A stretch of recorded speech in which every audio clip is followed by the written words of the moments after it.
Samajwadi party के महासचिव व पूर्व कैबिनेट मंत्री स्वामी प्रसाद मौर्य अक्सर अपने बयानों को लेकर चर्चाओं में रहते हैं।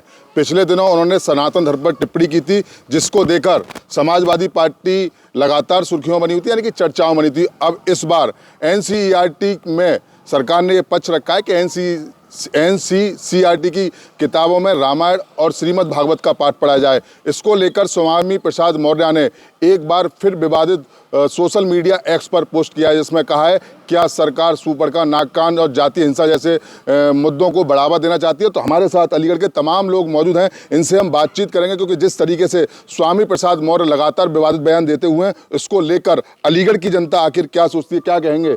एनसीईआरटी में श्रीमद् भागवत और रामायण को पाठ पढ़ाने का सरकार ने एक प्रतिज्ञा है, कहा है कि छात्र छात्राओं को रामायण श्रीमद् भागवत पढ़ाना चाहिए। लेकिन स्वामी प्रसाद मौर्य एक विवादित टिप्पणी अब लगातार करते हुए नजर आए। क्या देखते हैं इसको लेकर, क्या सोचते हैं? देखिए, सरकार की बहुत अच्छी पहल है, जिन्होंने रामायण भगवत गीता स्कूल में छात्र छात्राओं को पढ़ाने के आदेश किए हैं या पहल की है, तो हम स्वागत करते हैं ऐसे फैसले का। बात करें स्वामी प्रसाद मौर्य की, तो वो एक विकृत मानसिकता का व्यक्ति है, जो लगातार विवादित बयान देता रहता है सुर्खियों में बने रहने के लिए।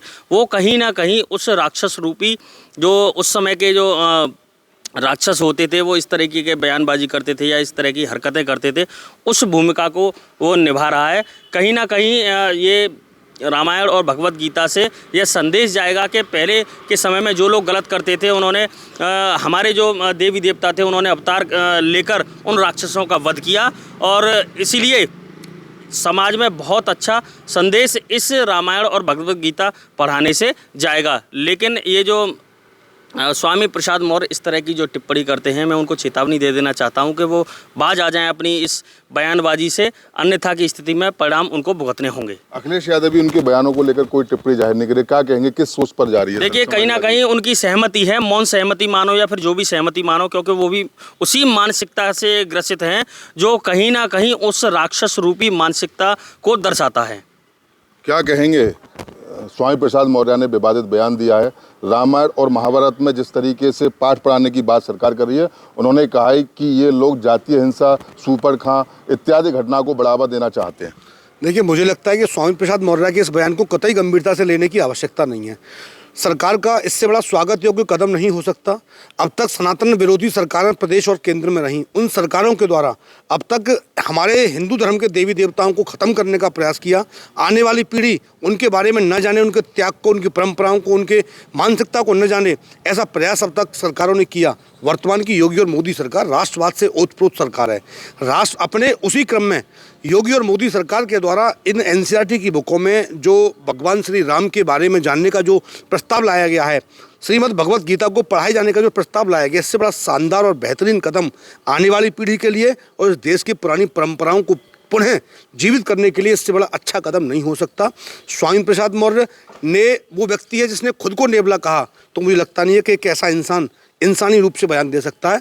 ऐसे व्यक्तियों तो स्वयं निश्चित रूप से देश से छोड़ करके चला जाना चाहिए, अपने आप को स्वयं खत्म कर लेना चाहिए, क्योंकि ये देश सनातनियों का देश है और सनातन का विरोध करने की परंपरा स्वामी प्रसाद मौर्य के अंदर संकीर्ण मानसिकता उसके अंदर जन्म ले चुकी है। ऐसा व्यक्ति इंसान कहलाने योग्य मेरे हिसाब से तो कतई नहीं है। समाजवादी पार्टी भी कोई इस पर बयान नहीं दे रही है। समाजवादी पार्टी की मौन सहमति निश्चित रूप से स्वामी प्रसाद मौर्य के साथ है। मैं निवेदन करूंगा अखिलेश यादव जी से। अखिलेश यादव जी प्रदेश के मुख्यमंत्री रहे हैं, स्वामी प्रसाद मौर्य के साथ खुलकर के आएँ या खुलकर के स्वामी प्रसाद मौर्य का विरोध करें। इस देश का युवा जानना चाहता है कि अखिलेश यादव सनातन धर्म के विरोध में है या सनातन धर्म के पक्ष में है। अपना मत स्पष्ट करें। क्या कहेंगे, क्या नाम है आपका, और क्या कहेंगे कि जिस तरीके से एक विवादित पोस्ट किया गया स्वामी प्रसाद मौर्य के द्वारा, उसको लेकर क्या सोचते हैं? मेरा नाम मनीष शर्मा है। स्वामी प्रसाद मौर्य जी के बारे में, उनके दिए हुए वक्तव्य के बारे में इतना ही कहना चाहूँगा कि बचपन में हम सब लोगों ने अच्छाई पर बुराई की विजय कहीं ना कहीं इन्हीं सब भगवत गीता, रामायण चरितमानस, इन सब चीज़ों से हमने सीख के बड़े हुए हैं, और वो इस ज्ञान से वंचित रह गए हैं। इसी प्रकार से उनकी छोटी मानसिकता, ओछी मानसिकता का प्रतीक है, वो इस प्रकार के बयान देते हैं। और मैं कहीं ना कहीं समाजवादी पार्टी के राष्ट्रीय अध्यक्ष अखिलेश यादव जी को निवेदन करना चाहूँगा इस बात के लिए कि इनके बयानों से आप दूसरे वर्गों की नाराज़गी मूल ना लें, क्योंकि पार्टी में समावेश सबका होता है।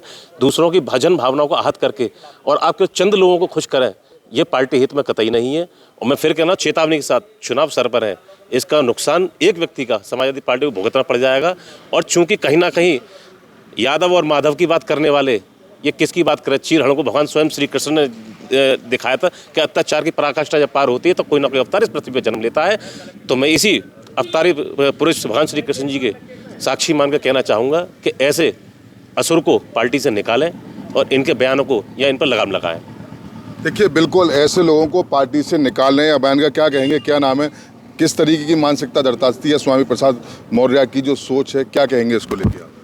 मेरा नाम आदित्य पंडित है। स्वामी प्रसाद मौर्य के बारे में तो हम चर्चा ना ही करें, वो ज़्यादा बेहतर है। वो मानव नहीं, वो महादानव है, नीच मानसिकता का व्यक्ति है, दुर्दांत उसकी मानसिकता है।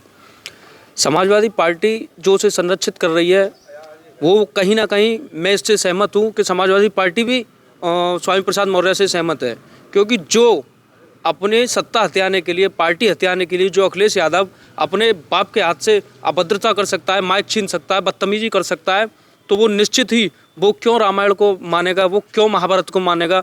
रामायण में लक्ष्मण जैसे भाई मिलते हैं, भरत जैसे भाई मिलते हैं, लक्ष्मण जैसे देवर मिलते हैं और राम जैसा बेटा मिलता है।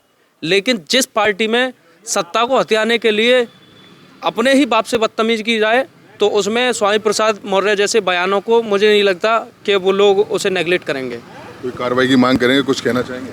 नहीं, ऐसे व्यक्ति को तो मुझे लगता है पागलखाने में भर्ती कर देना चाहिए। वो गोबर जैसी बुद्धि है उसकी, दुर्दांत व्यक्ति है।